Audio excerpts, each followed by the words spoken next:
سید رضا عباس، یہ کمنٹ پاس کر رہے ہیں۔ قرآن میں سورہ جمعہ میں اللہ نے نماز جمعہ کا حکم دیا ہے،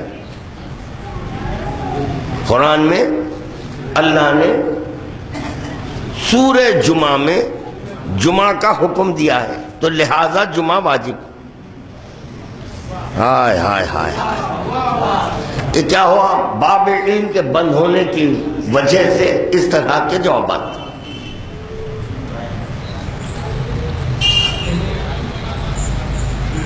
جہاد کا حکم بھی قرآن میں ہے، جب جہاد کا حکم قرآن میں ہے تو باللہذا جہاد کریے۔ یہ کیا بات ہوئی؟ جہاد واجب ہے یا سنت ہے؟ واجب ہے۔ جب جہاد واجب ہے تو فی زمانہ جہاد کیوں ساقط ہے؟ تو پتہ چلا کہ خداوند عالم نماز جمعہ کو واجب کیا ہے، مگر فی زمانہ اس لیے ساقط کیا ہے کہ جس کو نماز پڑھانا چاہیے تھا وہ پردہ غیبت میں۔ اچھا، اب میں آپ سے سوال کروں، بھڑکیے مت آپ۔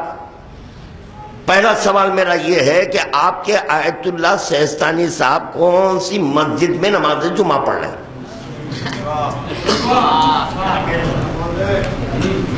جی، جبکہ اگر 3 جمعہ نہ پڑھیں تو کیا ہو گئے؟ کافر ہو گئے۔ چلیے، یہ بھی حدیث آپ ہی کے منبر سے سنائی جاتی ہے، جب 3 جمعہ نہیں پڑھے تو کافر ہے۔ تو اب میرا سوال یہ ہے کہ آپ کے نائب امام، آپ کے امام صاحب کون سی مسجد میں نماز جمعہ پڑھ رہے ہیں؟ اس کا جواب دینا، گالی نہیں دینا۔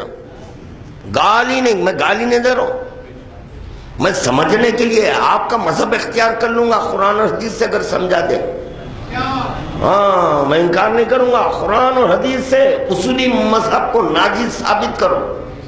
اگر میں نہ آ گیا تو بھی جو چاہے سزا دے دیں، مگر قرآن اور حدیث سے، عقلی گدے نہیں، ناقص العقل کی ناقص عقل سے نہیں۔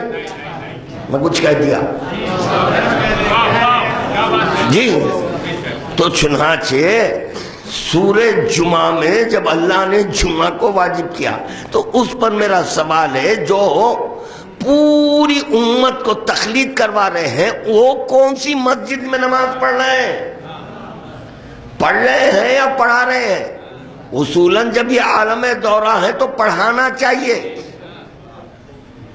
کیونکہ امام کے رہتے ہوئے غیر امام نہیں پڑھا سکتا۔ جب آپ کے امام موجود ہیں تو کون سی مسجد میں وہ نماز جمعہ پڑھا رہے ہیں؟ جواب دیجئے، درود کا تحفہ پیش کریں بابا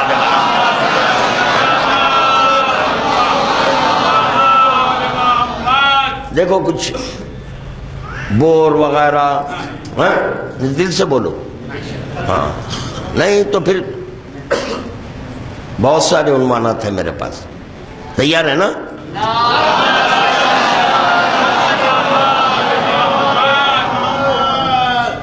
یہ دیکھیں مولوی کلب جواد صاحب کے جدے جی، انہی کے ہیں، یہ کتاب وہیں سے آئی ہے،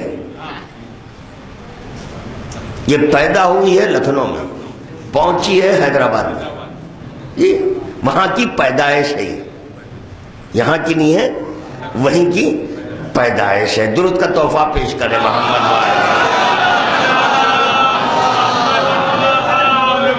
اللہ اکبر۔ اب دیکھیں یہ سرفراز الدولہ نے غفرہ ماب کے سفر عراق و ایران کو ممکن بنایا۔ کون بنایا؟ سرفراز الدولہ نے غفرہ ماب کے سفر عراق و ایران کو ممکن بنایا۔ یہ یہاں پر بتاتے ہیں 1779 عیسوی میں سفر ہوا، 1779، 1193 ہجری بتا رہے ہیں، 1100 یہ عراق اور ایران کا سفر کیے، ٹھیک ہے؟ اب یہاں دو باتیں صرف پیش کرے گا خاتم۔ عراق و ایران کے سفر کا ان پر جو اثر پڑا ایران اور عراق کے سفر کا ان پر جو اثر پڑا وہ یہ تھا کہ وہ جاتے وقت اخباریت کے حامی تھے.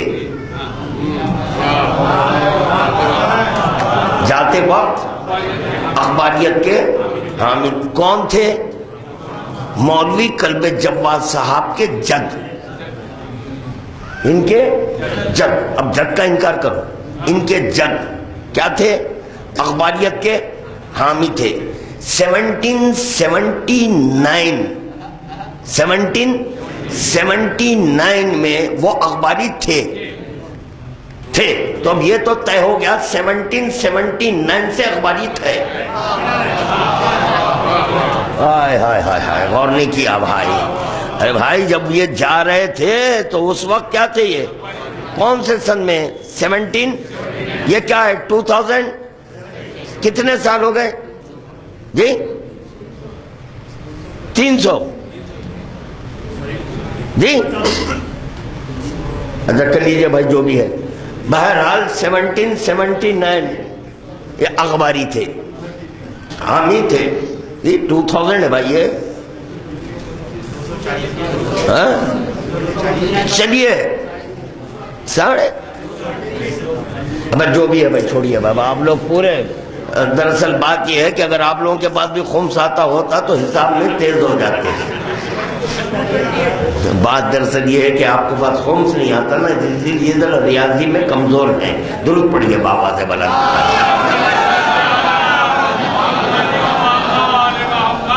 لیکن عراق پہنچ کر دیکھا کہ وحید بہبہانی کی مسلسل علمی جد و جہد کے نتیجے میں اصولی مسلک غالب آ گیا. کون سا مسلک؟ اصولی مسلک غالب آ گیا. غفران آپ نے شیخ جعفر کاشف الغطا، سید علی طباطبائی اور سید مہدی شہرستانی اور سید مہدی بحر العلوم، وہ بحر العلوم نہیں ہے، ہاں نام کامن ہے مگر وہ نہیں ہے، جیسے اساتین علم و اجتہاد سے استفادہ کیا. ہاں ان سب سے اصولی و اخباری نظام پر مباحثہ کیا تو پتہ چلا آپ کے جد خود اس وقت تک مسلک کی ڈینائی نہیں کرے جب تک کہ مباحثہ نہیں کرے. تو پتہ چلا پہلے گفتگو ہوتی ہے، گفتگو کے بعد انکار ہوتا ہے. آپ بغیر گفتگو کرے ڈائریکٹ اخباریت کا انکار کر رہے ہیں. کم از کم جد کی تو تقلید کرو، درود کا تحفہ پیش کرے بآواز بلند.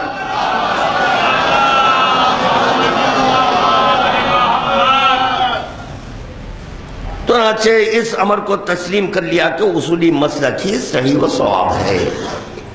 واپسی کے سفر میں مشہد مقدس میں سید مہدی اصفہانی نے ان کو اجازت دیا، اور ہندوستان آنے کے بعد جب غفران مآب نے اپنی مفسود کتاب اساس الاصول اپنے اساتذہ کو بھیجی تو سید مہدی شہرستانی، سید مہدی بحر العلوم، سید علی طباطبائی نے بھی گراں قدر اجازت مرمت فرمائے. غفران مآب کی واپسی ہندوستان کے تقریباً 5.5 سال بعد ملا محمد علی بادشاہ جیسے عالم عارف نے نواب سرفراز الدولہ کے لیے ایک مختصر رسالہ لکھا جس میں نماز جمعہ کی اہمیت ظاہر کی. یہ تو طے ہو گیا کہ یہ جب واپس لوٹے، لوٹنے کے بعد اصولیت کو پھیلائے. تو یہاں انڈیا میں اصولیت نہیں تھی، کیا تھی؟ اب ہم سے پوچھ رہے ہیں اخباری کب کے ہیں؟ واہ سبحان اللہ، آپ کے جد خود پہلے اخباری ہیں. وہاں سے جب لوٹے، ایران عراق سے جب لوٹے، وہاں کی آب و ہوا نے ان کو گندا کر دیا. اس کی بنیاد پر یہاں پہنچنے کے بعد اعلان اصولیت کیا. اعلان اصولیت تو یہ طے ہو گیا اخباریت پہلے ہے. یہ ہوا جدید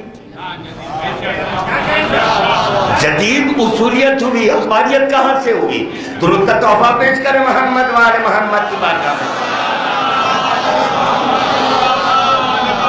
اب سنیں، اسی طرح 27 رجب 1200 ہجری 1785 کو لکھنؤ میں مولانا سید دلدار علی غفرہ مآب کی امامت میں اور فیض آباد میں مولانا سید عبدالعلی کی امامت میں نماز جمعہ قائم ہوئی۔